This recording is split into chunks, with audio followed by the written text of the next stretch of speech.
এক যুবক যুবতী আগে হারাম সম্পর্কে জড়িত ছিল, এখন তারা সম্পর্ক হালাল করতে চায়। ছেলের পরিবার রাজি থাকলেও মেয়ের পরিবার রাজি নয়।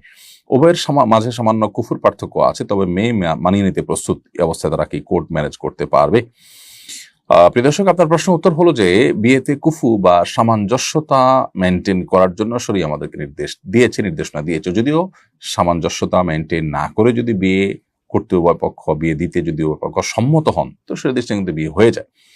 কিন্তু ইস্যু হলো যে যিনি বিয়ে করছেন, যে পাত্র বা পাত্রী, তার কোন ফ্যামিলিতে তিনি করছেন, শেষ ফ্যামিলির সাথে তাদের সামঞ্জস্যতা, সামাজিক স্ট্যাটাসের কোনো মিল আছে কি নেই, এটা দেখবার অধিকার তার যেমন আছে, তার অভিভাবক হিসাবে মা বাবারও আছে।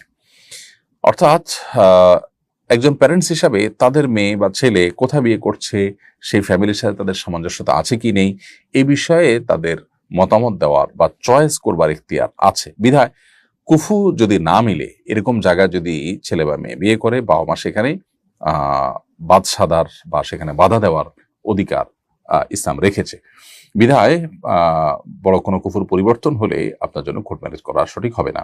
তবে অনেক সময় দেখা যায় যে দিনদারিতার কারণে শুধুমাত্র বাবা মা বিরুদ্ধাচরণ করেন, সেক্ষেত্রে সন্তান বাবা মার অমতে গিয়েও বিয়ে করতে পারেন, যদি তারা দিনদারিতার কারণে কোনো পাত্র বা পাত্রীকে পছন্দ করেন, অথচ অন্য দিক থেকে ঠিক আছে, তাহলে তাদের সেই নির্দেশনাকে অ্যাভয়েড করা যেতে পারে। কারণ কোনো বাবা মা যখন দিনী স্বার্থ না বুঝেন বা দিনদারিতা তাদের মধ্যে যদি না থাকে এই লেভেলে, তাহলে সেক্ষেত্রে তাদের সেই অভিভাবকত্বের যে যোগ্যতা, সেটাই কিন্তু তারা হারিয়ে ফেলেন।